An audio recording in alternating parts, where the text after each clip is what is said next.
I remember when I first started learning Spanish. It was around the beginning to midsummer of 2022. And I'd watched all these YouTubers that got fluent in 30 days and 44 days. And I'd come to the conclusion that I needed to speak with actual natives. If you don't know me, my name is Hamid. I'm 15 years old. And I became a polyglot when I was 13 years old after getting conversationally fluent in Spanish after the summer of 2022. Here's how I sounded before that summer. Estoy comiendo comida. Voy a mejorar mi español. You know, I'd watched this YouTuber named Shauma, and he got conversation fluent in about like 30 days or something like that. And he had this idea that you have to be speaking with, actual natives from day one. And so prior to the summer, I had started studying Spanish through a course called Language Transfer, which sort of explained a lot of grammar to me. And I realized at some point that I needed the vocabulary. So after doing my vocabulary exercise, which was inspired from another YouTuber named Language Lords who got fluent in 44 days. My sort of idea was that after I got the vocabulary down, I could be able to start speaking with natives. And so the first time I actually tried engaging in a conversation, firstly I was very nervous because, my Spanish wasn't good at all. I wasn't conversation fluent at all. So it was like, you had this feeling of like trying to get into a conversation that you don't know how to get into because you don't know how to maintain or continue the conversation. And prior to then, me and my friend, we'd both started studying Spanish together. And nearing the beginning of summer, where we were going to study together, but then he quit, we were trying to essentially speak Spanish with each other so that we could practice our skills which we'd learned from language transfer. And the conversations, they were barely conversations because we couldn't speak Spanish, of course. So I first got on, basically I got on this app called Hello Talk. It's essentially like this chat room, right? And so when I joined the chat room, because in the beginning you can hear them, but you have to actually press the button to join the chat room. And so I didn't press the button yet to join, but I could hear the conversation. And I didn't understand anything. I almost regretted getting on there, but I knew I had to in some way get into the conversation and start speaking. So I raised my hand and then they added me to the thing. And then I was saying I was silent for most of it, I know. After I said hi, I just muted myself and tried thinking of things to say. It kind of felt like that, as though you're in a friend group, but then you're not a part of the friend group. You're on the side and you're listening in on their conversation, but you're trying to jump in, but you can't really do that because no one's caring or no one's saying anything. The thing about these is that the restriction isn't like a social element, it is literally just a language element, it's a language barrier. But I do remember that I was actually able to start having, small talk where I was able to, okay, how old are you? These things, right? And after I'd gone those things out of the way, the questions they would ask me was why'd you learn Spanish? Or why'd you start learning Spanish? And so what would happen was I started practicing those phrases almost instinctively just because how many times I'd been practicing those, because those were the questions that they were asking me. And this is key to having your first conversation in Spanish. Now fast forward a little more, I tried having more conversations, and essentially first they went from 30 seconds to 1 minute conversations. And by the end of the summer, I was able to have an hour-long conversations with a native purely in Spanish. And after I got off that call, I was like, what? I had this feeling of I just did it. I just achieved my goal, because the goal was just that. My goal was conversational fluency by the end of the summer. Now, conversational fluency, in my eyes, was just that. Being able to have a conversation with a native for around about an hour. An hour is a little too long. If you're able to do it for 30 minutes, you can probably continue that for an hour. I mean, it depends on the topics that you're talking about, but generally speaking, conversational fluency includes the vocab and the grammar that is very basic, such that is very basic and the base of what you need. And so this even relates to what I'm doing now. I'm doing a challenge right now, which you'll probably see the video, I don't know when you'll see it, but definitely after this video, where you probably might have seen this video. I'm doing a challenge right now where I'm having a conversation with native Spanish people for 1 week straight. So I'm doing at least one conversation every single day for 1 week straight. Today's the second day of the challenge, and it was very frictionless, of course. I've been doing this for a while. My Spanish was definitely not perfect. If you heard my Spanish then, most people would say oh, okay, he speaks kind of slowly, he's not, extremely quick in how he speaks. But that's fine, because conversational fluency is the fluidity in the conversation, and that's the whole goal. Most Spanish learners want to achieve that, which is what I wanted to achieve. And so if you're watching this, you probably want to know, okay, how can I start having these conversations from day one? I'm going to get into now the step-by-step. Literally, this is the exact step to follow. Literally just copy what I'm doing, okay? You want to download what's called a language exchange app. Now, there are different language exchange apps. The two most popular ones are called Hello Talk and Tandem. Now, when I first started, firstly, I was 12 or 13. I was 13 years old during the summer. And so as a 13-year-old, Tandem didn't really accept me. Like, they basically, what happens is you sign up for something and then they have to like confirm your account. I did that for Tandem. They did not confirm my account because I was 13. They didn't, I don't know, apparently I have to be like 16 or something. This can take up to a week and it didn't work for me. So screw Tandem, at least, I mean, if you're old, you can probably do it. Both Tandem, I got on Tandem like later on, like this year. And I mean, it's pretty much just like Hello Talk. So yeah, both of them work pretty well, but I actually prefer Hello Talk, and I'm gonna tell you why. So you download Hello Talk or Tandem. My opinion, Hello Talk, but you can probably get both, of course. And what you do is you log in, set up like your profile, and you put like how good you are at the language and like your interests and stuff like that. Very basic stuff, your profile. One thing to know is that some people use these as like dating apps. So sometimes I had people writing weird stuff to me. And when that happens, it's just to ignore it. It's the internet, right? So you're gonna experience some sort of weird things. Generally speaking though, it's a good platform. I know that Hello Talk is the experience is worse for women. At least for me, it wasn't that weird, or not too many like weird things happened, but it is the internet, so that is something to keep in mind. So after you've set up your account on either Hello Talk or Tandem, with Hello Talk and Tandem, they're both language exchange apps. Now this basically just means that you exchange your language with someone else's language, in the sense that every week or so, or whatever you agree to, you essentially just text random people. It's like these lists of different profiles. You say hi to them. You basically slide into their DMs essentially through the language learning apps, and you can filter out like the people that like know Spanish, so that you're able to do that. And usually with Spanish, most Spanish people want to learn English, and a lot of people that speak English want to learn Spanish. It's like the most popular language there. So you should be able to find a plethora of people, and then you just add them and say, how are you doing? Do you want to be a language partner? We can do this, and you just talk to them and you set up a language call. Now, when I first did that, that was my first motivation, and what I found was that I never really set up a language partner because at least for me, I wanted to just be able to speak, but I didn't have that like rigorous schedule, which I could do. There are other websites where you can hire a tutor and you can speak. I wouldn't recommend that though, because this is the free alternative, but that's just something to know. Now on Hello Talk, once you find a language partner, you can set that up. Now in my personal experience, I had one language partner, and it was this girl my age, from Colombia, which was nice, same accent that I wanted, all of that. We were just texting back and forth, sending voice messages, which is a really good way to actually practice your conversations, but at the same time, not deal with that pressure. To have scorpion for breakfast is to like wake up on the wrong side of the bed. So like when she said that, I was like, oh, what is that? And then my Spanish teacher was able to explain that to me. I got on one language exchange call, and it was just like not it. I'm not sure if I recorded it. I probably did record it, but I probably don't have it now. I'll try to find out. I'm probably not going to find it. But basically, you just do that. You set up a language call. Basically, that's just it. You set up a language exchange call, and then you consistently do that. That's how you even get to that position of having a call. Now, I think that's a little tacky. I think that it takes too much setup. I think the easiest way to actually, like from now, literally in this moment, is to go on Hello Talk, and Hello Talk has this live chat like feature. So basically, people around the world, all trying to learn languages, they set up like a voice room, okay? Where you have all these voice rooms and you can filter out from which language it's set to. And so I set up Spanish, and so you can filter it to Spanish, and then there you can see if there are any live chat rooms. And when I first started, I couldn't create my own chat room because I hadn't like been in enough chat rooms. But essentially what happens is when you join more chat rooms and spend more time in the chat rooms, you get like points, and then you're able to create your own chat room. Or in the beginning, it just lets you create a chat room. I don't know how it really works, but essentially you join a chat room in Spanish, and then what happens is when you join is there's the people talking up top, and then there's like a queue or like people at the bottom, which is where your name comes up.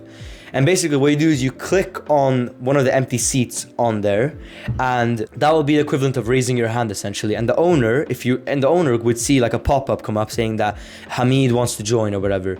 And then they can add you in, and then when you join in, you're automatically muted, and then you unmute yourself and they say, hola, hello, how are you guys? And then you're in the actual call. And so this is a very great way, an instantaneous way to have a conversations with a Spanish speaker, a native as well. A lot of people are on here to learn other languages, which is why you'll probably see some people who don't speak Spanish that well, or some people just don't speak Spanish at all. But generally speaking, it's pretty friendly, and people, will have conversations there to practice their language or their linguistic abilities. Other people just use it as like its own social platform. I think like Twitter or like YouTube, not YouTube actually, but like it's kind of like Instagram or Twitter, except for language learning. The only bad thing is that they do have like a feature where they show, for example, like moments and you can post your pictures and stuff. For the sake of language learning though, I think the two best tools are having language partners, which to me that didn't work that well, and going on these live chat rooms where you're able to directly connect with people. So that is how you can start to actually get into the conversations. When you create a call, the same thing applies where if you can accept people in. Now most people just wouldn't stop there because now it's the actual hard part. What do you say? How can you begin the conversation? Now, a lot of people have this like false notion that you have to be like an extrovert and you have to have great social skills to be able to speak. In this case, it's not necessarily like that. Having topics to speak about is a very easy thing, and I'll explain that to you soon right now. But before then, when we talk about the language barrier, okay? When it comes to having your first conversation, there are certain things that every single like Spanish person, when you meet someone for the first time, they'll ask. So a lot of Spanish like natives will ask you ¿Cómo estás? Or ¿Cómo están? Or ¿Cómo estamos? Right? How are you guys? How are you? How are we? Something like that. And it's important to note that you're speaking with natives.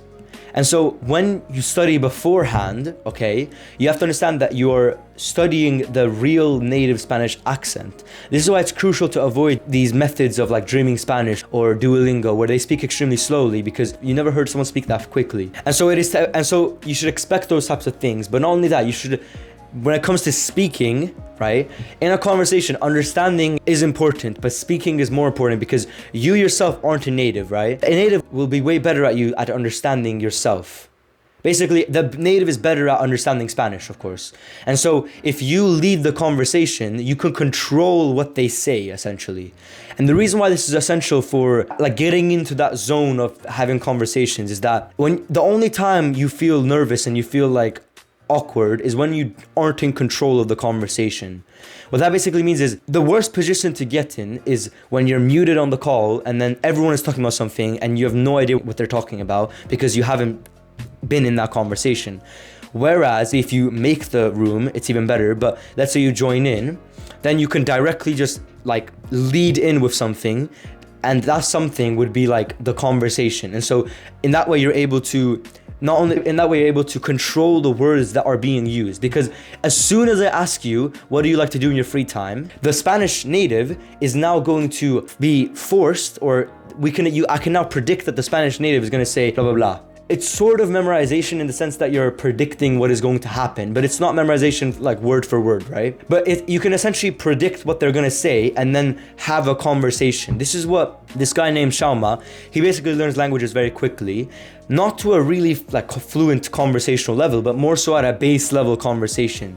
When you're just starting off and you don't have the skills to have a full-blown conversation, having the skills to at least lead a conversation at a certain direction where you're able to at least get a few minutes in of back and forth, that is vital. And the reason why is because those back and forth, let's say you didn't understand what they said one time, right? You're probably going to get very nervous and leave, and then you don't want to go on the app again because you think that you embarrassed yourself, right? And so what this means is, when it comes to having conversation, you want to be the leader of the conversation, which can seem very like daunting because how everyone is very, unsocial, and everyone's like to say they're introverted and all that.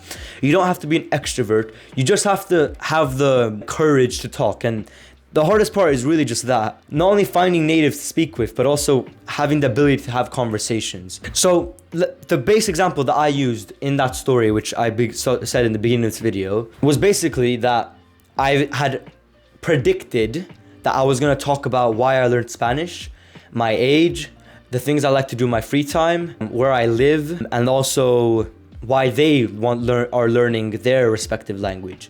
So it's like beforehand, I can learn those, and then that means during the conversation that I can lead the conversation in the direction that you want it to like a lead in, okay? I know this may seem like, you're just memorizing. What if they ask you a question that you don't understand? The idea is that you're not fluent yet, but you're trying to get into the flow of speaking. This will put your foot in the door. That's the goal of this. Having your first conversation is about having the first like foot step into the door. We're not talking about something complicated here. Because when you talk about, for example, okay, what do you like to do in your free time? Why are you learning English? Okay. From there, they would ask you the same question, and then boom, now another 1 minute has been added into the conversation.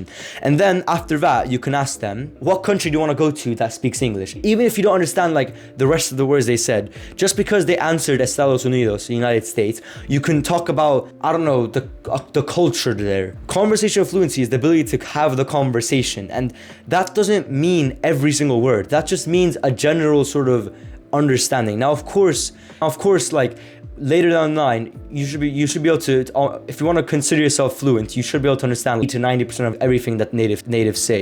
But the idea is, even in our own native language, if someone speaks extremely quickly and they say something that like you don't pick up on directly, the fact that you're able to continue talking with them is showing that you're conversationally fluent. And so what I mean by this is, like, when you're having the conversations, you should be taking control of the conversation so that you're able to have to the door. Because once you get your foot into the door, the hardest part is this like mental block of like, it's embarrassing, I don't know what to say. Once you get past that, the conversation starts flowing. Another thing I do recommend is, obviously there's going to be times that you don't know what to say. So I recommend just having like a translator on like your computer while you're talking to them. As soon as you don't know how to say something, you can type it out, like, you know, translate it real quickly. And then from that, you're able to channel that back into the conversation, which means you're actively practicing and repeating the things you need to know to have a conversation. So you're practicing having conversations, essentially. I know that sounded complicated. Basically, you're doing the things that you need to do to have a conversation. And the more times you repeat it, the better you get at it, which means you're going to not need to translate it. The idea, basically, you're doing spaced repetition, except you're doing it with the stuff that you need for the conversation. You're not doing it for a random word like alien, right? Now, I recommend when you get more advanced and you are conversation fluent and you want to continue having conversations, I recommend having like more fun conversations. When you find a fun person to talk to, it's really like entertaining. But sometimes you have to be that extroverted fun person, in which case I would just say you can talk about memes. Like, that's the most recent one I did yesterday. I essentially said a Jaden Smith meme in Spanish, and then they didn't get it, and then I had to explain it to them. Being able to laugh shows that you're like not nervous, and when you show that, then it makes the whole conversation less like nerve-wracking. And if you're wondering, why do we even need to start having conversations? And the simple reason why is that conversations is the goal of most people want to learn Spanish just to have conversations. And so you want to practice having conversations, no? A lot of the times when people say I want to learn Spanish, an A in Spanish, like getting an A as a grade would come with being able to have conversations. The main idea is just that most people want to learn Spanish to be able to walk into a store in Spain and be able to completely converse with everyone. Or for example, if you met someone new and they spoke Spanish, you would be able to speak Spanish with them. And so this is the goal that I had achieved after that summer. Not extremely well, not extremely fluent, not perfect Spanish, but conversational. And past that point, that was after about 120 hours of studying. Once I reached around 150 hours of studying, where I practiced just having more conversations, that's when I reached like this very fluid level where I was able to converse with people in Spanish. If your goal is to essentially just walk into a building, find someone who speak Spanish with them for 30 minutes, then walk out, or then you should practice the skill of conversations. And most people, at least what this channel is concerned, this whole channel is just about that. What do I care to write a letter to the president of a Spanish-speaking country? I don't care. I do not need to learn that. What I do need to learn is just conversations. I don't need to learn how to read or write in Spanish, even though it obviously is correlated because English and Spanish use very similar letters. In this equation, when we talk about fluency and in the sense of conversations and conversing with natives, it only includes speaking multiplied by understanding, and understanding in the sense of understanding like audible native input. And so like I have two Arabic friends. They can't read or write in Arabic, but they're fully fluent. And they have a perfect accent because they only practice that part of the language. I can speak Azeri, I can speak Azerbaijani, and I can have full conversations fluently. But at the same time, if you give me an essay to write, I'm gonna be fried. Because I didn't practice that when I was a kid, at least. I just learned how to speak, but I didn't learn how to read or write for the most part. But now in like school, I've started learning Azeri. But generally speaking, I hadn't like studied Azeri before, and so I was not able to do that. So to summarize the step-by-step process, download HelloTalk or Tandem, find a language partner, go on the live chat features, join the room or create a room, and then start leading the conversation by asking the questions first, by taking the lead of the conversation, by start like speaking first and asking them questions. And you can start having conversations, like more jokey, fun stuff, because most people don't want to have a debate. Most people just want to joke around and goof around, which is why I recommend talking about, you know, asking for people's opinions. Or you can, for example, I have a whole list of things that I would ask people. Would you ever questions, for example. Asking each other to teach slang. So a lot of Spanish accents will have slang or swear words. So asking people for swear words and slang is really good, because then you can learn Spanish and have the conversation. Ask them to learn about their cultural memes or vice versa. So you can teach them like brain rot and like look smaxing and stuff. Like yesterday I learned something called mama huevo. And then you can ask like some of these like cool questions. Oh, what's your favorite food? What do you like to do in your free time? What are your hobbies? And what country you want to go to? You know, stuff like that. I hope you enjoyed this video. I hope it helps you have your first conversation. If I always forget to say this, press the subscribe button, because then if I reach 100,000 subscribers, I'll get like this plaque. And like the plaque is really cool and I can flex it to my friends and stuff. And also like, if you press the like button, then it will help me, because then it will make this video be shown to more people. And then if you have a friend that wants to watch this video, then share it to them. The bell, you can click the bell so that like when I upload a video, you don't miss it. Anyways, if you want to work with me to get fluent in Spanish using my method, then check the description. And I hope this video helped you, bro, and stay humble.